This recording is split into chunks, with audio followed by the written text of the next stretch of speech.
Vamos a estar dialogando con Miriam Rivera. Bueno, ella es integrante del grupo de hilanderas de aquí de Gobernador Gregores, así que queremos conocer un poquito más de la actividad, algunas eh, actividades justamente que estuvieron realizando hace algunos días aquí en nuestra localidad, así que le damos la bienvenida a nuestros sures. Miriam, ¿cómo estás?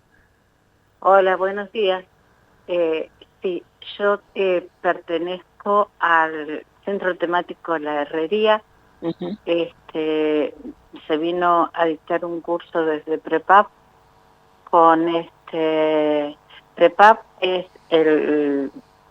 desde Río Gallegos, ¿no? Es el mercado artesanal de la provincia. Y bueno, estuvimos con un curso Ujú. dictado por Julia y Ameli, que bueno, el telar no es una costumbre nuestra, ¿no? Nosotros lo que tenemos es más tejido a crochet, a dos agujas, y el telar es como que lo vinimos a incursionar una vez que nos hicimos de unos telares María. este, Y bueno, ahí empezamos a tejer en telar. Pero ahora, bueno, aprovechando un poco más y distintas eh, curiosidades que tenemos, vamos, por ejemplo, trabajando sobre el tejido en esta zona, fue que ingresó el tejido a la parte textil acá, Gobernador Gregores. Y bueno, un poquito estudiando la historia, ¿no? De quienes trajeron el arte textil. Entonces estamos incursionando en algo de eso, a ver si podemos reflotar un poco más eh, el tejido en telar. Fueron personas que ingresaron, ¿no?, de pueblos originarios a enseñarle a la gente que todavía trabajaba con el cuero, o sea, con las capas, con el CAI. Yo he hecho un trabajo acerca de las capas, eh, Ujú. que son abrigos tehuelches, y bueno, y ahí en el camino de ir investigando cómo se hacía tal cosa, he llegado también a la parte de textil. Entonces me interesa mucho saber eh, cómo quiénes lo introdujeron, y bueno, en eso estamos. Bien, Miriam, y con respecto a esto que contás, bueno, vos has trabajado muchísimo en todo lo que tiene que ver con justamente con el cuero, con el telar, han recibido invitaciones de distintos puntos de la provincia para ir a participar de talleres, de capacitaciones, para charlas, también a nivel nacional. Por ahí nosotros que somos de aquí de Gregores y estamos un poco más cercanos a esa información, lo sabemos, pero es muy lindo también aprovechar esta oportunidad y que está toda la Patagonia escuchándote para que lo puedas comentar también. Claro, nosotros hicimos el rescate de algo que ya se estaba perdiendo, ¿no? Que es el abrigo tehuilche, la capa. Acá había Ujú. una artesana, doña de la Chatel, que era la que lo seguía haciendo, con la técnica que le había enseñado su madre, porque técnica hay varias. ¿Por qué? Ujú. Porque nuestro clima es distinto en el centro que en la costa, en la cordillera. Entonces hay distintas formas, por ejemplo, de curar un cuero. Este, Así que nosotros fuimos trabajando sobre eso, y bueno, cada vez fueron apareciendo nuevas informaciones. eh, Quienes han ayudado mucho cuando empezamos este trabajo de esto que era, y es el patrimonio de la provincia de Santa Cruz, la capa, el abrigo de los tehuelches, ¿no? El CAI. Ujú. eh, Nos ayudaron muchísimo los abuelos del hogar de ancianos. En ese momento, por ejemplo, ellos nos iban diciendo en qué lugar raspaban los cueros, en donde, por ejemplo, un día sí se nos ocurrió, o sea, yo mostré una fotografía donde había una capa pintada. Y entonces ellos me empezaron a dar información de las capas pintadas que no están registrados hay libros de Caviglia, de Martinique, en Punta Arenas, pero no hay un dibujo que identifique a toda esta zona. Es más, no hay nada escrito sobre esta zona, ¿no? Y entonces a través de recopilar todo eso, bueno, fuimos encontrando información y bueno, todo esto lo vamos trabajando eh, para poder, no sé, dentro de un tiempo tener nuestro registro completo y que alguien lo agarre y lo publique. Y a través de eso fuimos encontrando cosas que eran muy importantes y que hacían a lo que nosotros nos imaginábamos cuando agarramos el cuero para raspar, de dónde habían salido esas capas pintadas, porque de repente habían registro que en tal museo había, que era de la Patagonia, por ejemplo, donde se encuentran más es en Bariloche, y yo me encontré una capa que había pintado Margarita Quintillán en el Museo Etnográfico en la provincia de Buenos Aires, porque me invitan a ver lo de las capas pintadas, y era una capa que había pintado Margarita acá en Gregores, y bueno, fue a parar ahí porque el dueño de la capa tenía 2 hijos y bueno, la dejó, le partió la capa a la mitad y porque no se enojara ninguno de los dos, la dejó en el lugar donde iban a vivir sus hijos y bueno, la donó al museo. Desde ahí comenzamos nosotros nuestro registro y los abuelos nos hicieron los dibujos con los que ellos veían las capas pintadas, que vieron capas pintadas acá. Los abuelos eran chicos cuando ellos leían esas cosas. Entonces, bueno, nosotros hicimos la prueba de los cueritos pintados, estuvieron 4 años arriba de los techos porque teníamos que certificar que eso fuera, que nos quedara. Y bueno, después una vez que lo tuvimos, que no se borraron, yo hoy los tengo, por ejemplo, acá en el centro temático, los cueritos de esos pintados, para hacer una prueba a futuro, una capa pintada, ¿no? Bien, y se me ocurre ahora hablando de todo esto y tratar de recuperar parte de nuestra cultura y de nuestra historia, lo importante que es, ¿no?, de traspasarlo de generaciones en generación, de que las puertas del centro temático también están abiertas para todas aquellas personas que por ahí quieran aprender, interiorizarse de qué se trata esta actividad, sea, bueno, como decías, el trabajo en cuero, los tejidos, las hilanderas también siempre están muy predispuestas a poder aportar sus conocimientos, ¿no? Y de que esto no se pierda. ¿Tienen algunos días, horarios para que la gente se pueda acercar allí al centro temático? Mira, yo estoy desde las 10 de la mañana a las 5 de la tarde y sí, viene gente de repente a aprovechar ahora en el invierno, vienen otra gente que, por ejemplo, por prescripción médica los mandaron a hacer alguna actividad y bueno, agarraron lo del tejido. Sí, no hay problema, nosotros hemos dictado cursos, por ejemplo, de raspado y curtido de cuero, a la comunidad de Camusuaique.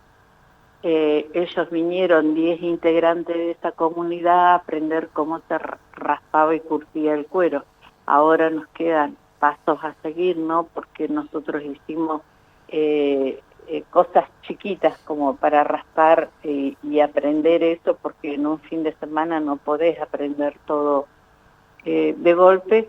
Después nos quedaría trabajar con la vena con la que se cose, por ejemplo, los cueros y después los raspadores, ¿no? Que también hubo un taller como sacarle filo al vidrio.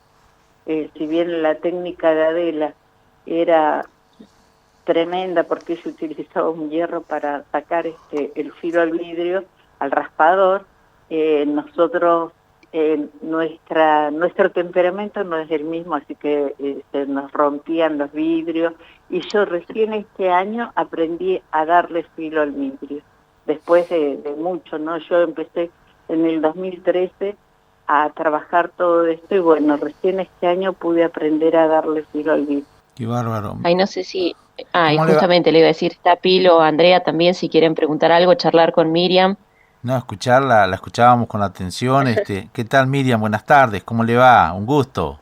Hola, buenas tardes. Qué bueno que trabaje tanto, que conserve esas raíces y que la escuchaba detenidamente. Qué trabajo, ¿no?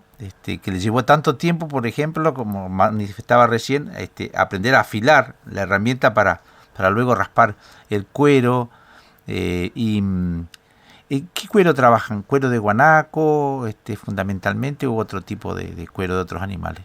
Mira, lo que se trabajaba en esa época era el cuero de chulengo, Ah, porque chulenguito. el cuero de chulengo es más fino para el abrigo, ¿no? Y el cuero de guanaco se trabajaba para los toldos.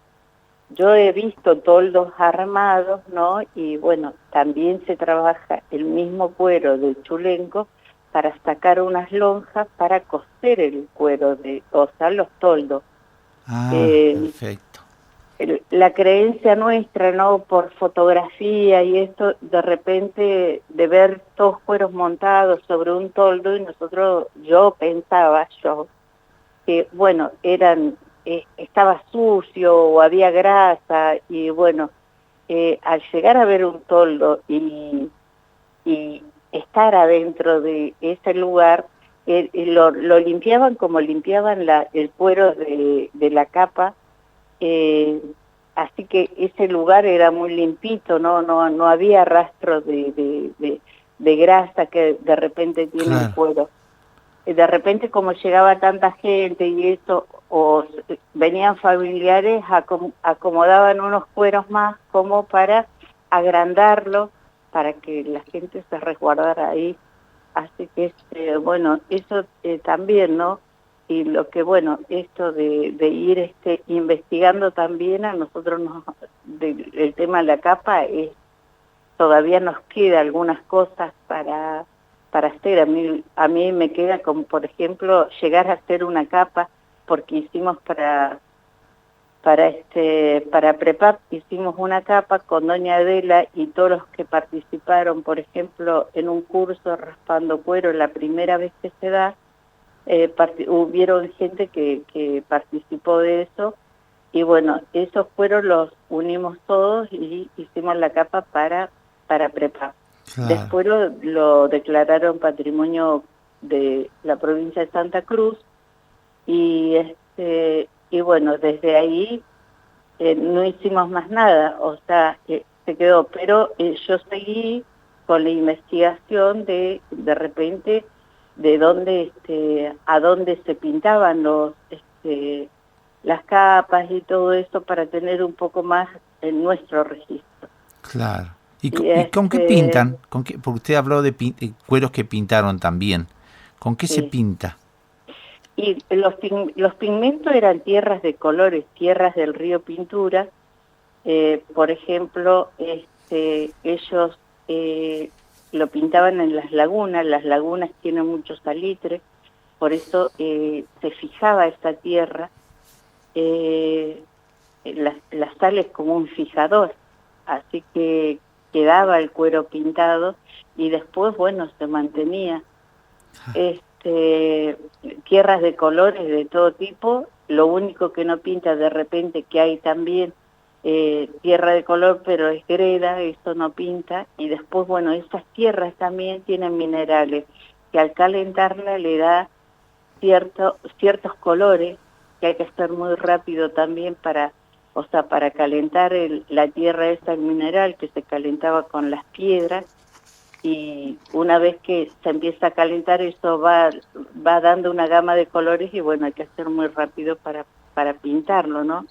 Hola Miriam, ¿cómo estás? Andrea te saluda. Hola, ¿qué tal? Buenas tardes.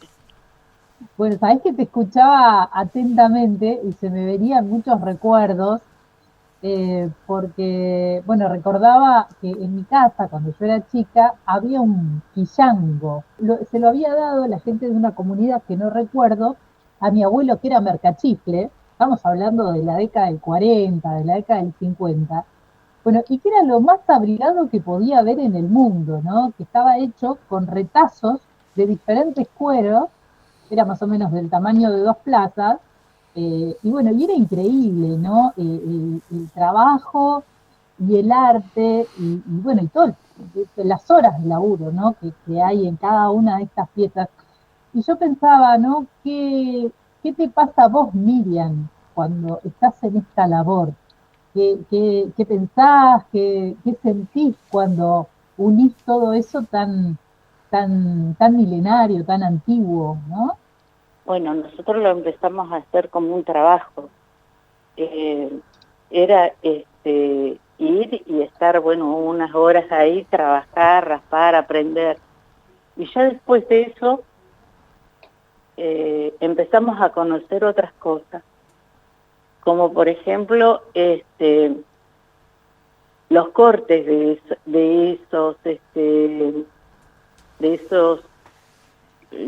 los cueros. Ujú. Por ejemplo, la familia Yatel usaba todo el cuero.